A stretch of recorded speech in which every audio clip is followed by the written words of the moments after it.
Hello दोस्तों, welcome back to my channel. मैं थोल्ला भाई पीके में आपका स्वागत है। तो दोस्तों, आज का जो आपका टॉपिक है क्लास 10th चैप्टर 1 का टॉपिक है। इससे पहले मैंने सारे के सारे टॉपिक को क्लियर किया है। अगर आपने नहीं देखा है तो ऊपर आई बटन पर क्लिक करके पूरी वीडियो सीरियल वाइज देख सकते हैं।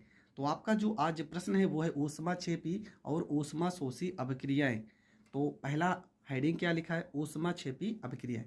तो ऊष्माक्षेपी अपक्रियाएं कैसी अपक्रियाएं होती है, इसको समझते हैं।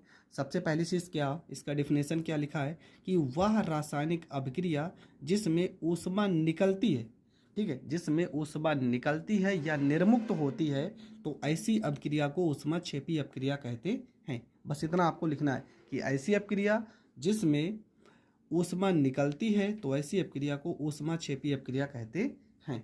ऊष्माक्षेपी अपक्रिया के एग्जाम्पल की सहायता से कुछ इसके रूल नियम को समझते हैं। देखो यहाँ पे लिखा सी मतलब कि कार्बन, ये आपका हो जाएगा कार्बन हो जाएगा, ये आपका हो जाएगा वायु या ऑक्सीजन।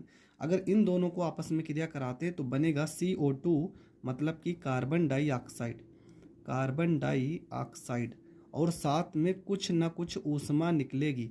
तो कितनी ऊष्मा निकल रही? 94 किलो केल्विन। अब यहाँ से ऊष्माक्षेपी अपक्रिया की पहचान कैसे करेंगे? अगर प्लस का चिन्ह, ठीक है, धन चिन्ह उत्पाद की तरफ लगा हो, उत्पाद की तरफ लगा हो, तो ऐसी अभिक्रिया ऊष्माक्षेपी अपक्रिया होती है। ऐसी अपक्रिया ऊष्माक्षेपी अपक्रिया होगी, ठीक है, ऊष्माक्षेपी अपक्रिया होगी।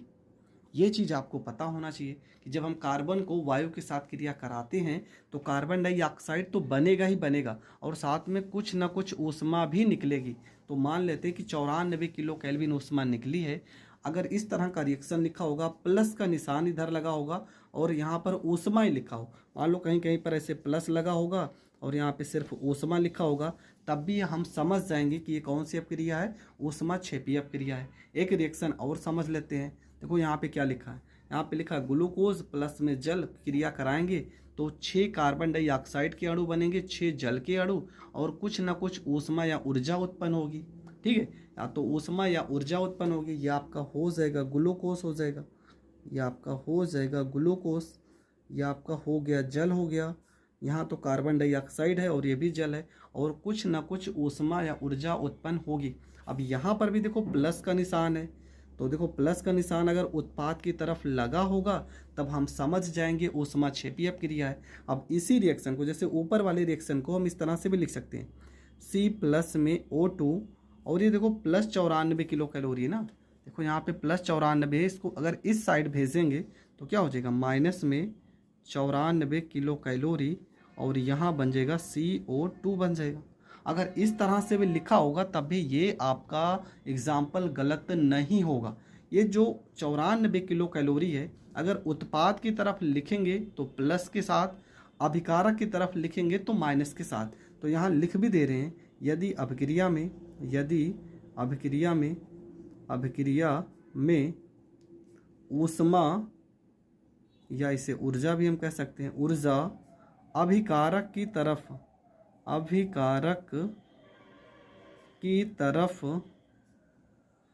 ऋणात्मक, ठीक है, माइनस चिन्ह के साथ लगा हो, चिन्ह के साथ लगा हो, तो उसे हम ऊष्माक्षेपी अभिक्रिया ही कहेंगे। तो ऊष्माक्षेपी अभिक्रिया होगी।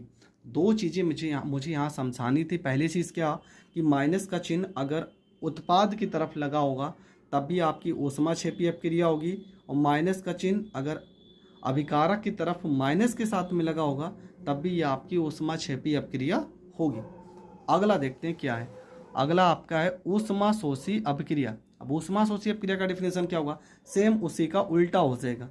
वह रासायनिक अपक्रिया जिसमें ऊष्मा का अवशोषण होता है उसे ऊष्माशोषी अपक्रिया कहते हैं, ठीक है।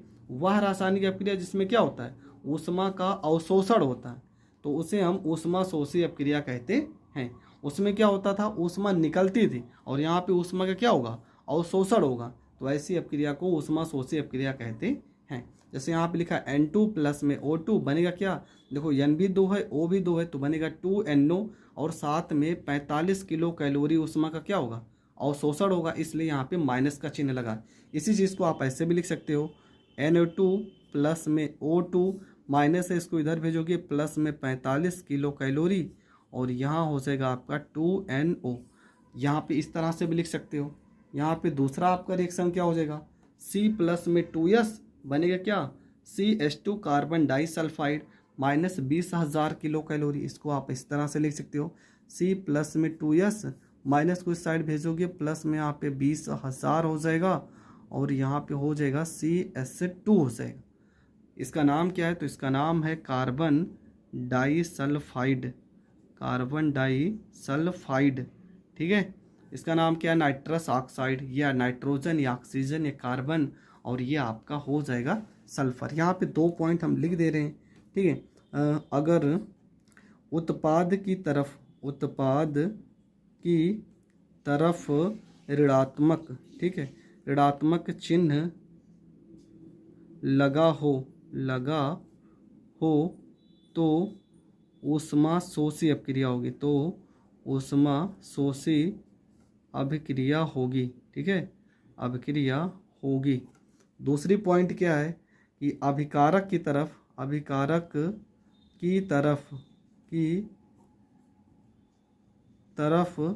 धन चिन्ह लगा हो तो कौन सी अभिक्रिया होगी, ऊष्मा शोषी अभिक्रिया होगी, ठीक है, ऊष्मा शोषी अभिक्रिया होगी। तो ये 2 पॉइंट आपको पता होना चाहिए। अगर उत्पाद की तरफ माइनस का निशान लगा है तो समझ जाना ऊष्मा शोषी अपक्रिया है। उत्पाद अगर इसी माइनस को हम इस साइड भेजेंगे तो प्लस हो जाएगा, तब भी समझ जाना ऊष्मा शोषी अपक्रिया। तो इसमें कंफ्यूज मत होना, क्योंकि आपको कोई ना कोई अपक्रिया दे देगा और वहाँ पे आपको बताना रहेगा ऊष्मा क्षेपी है या ऊष्मा शोषी, तो आप इसी तरीके से उसको पहचान सकते हैं। आई होप ऊष्मा क्षेपी और ऊष्मा शोषी अपक्रिया आपको समझ में आ गई होगी। समझ में आ गई है तो वीडियो को ज़्यादा से ज़्यादा लोगों तक शेयर करें। चैनल पर नए हैं तो चैनल को सब्सक्राइब करें। जय हिंद, जय भारत।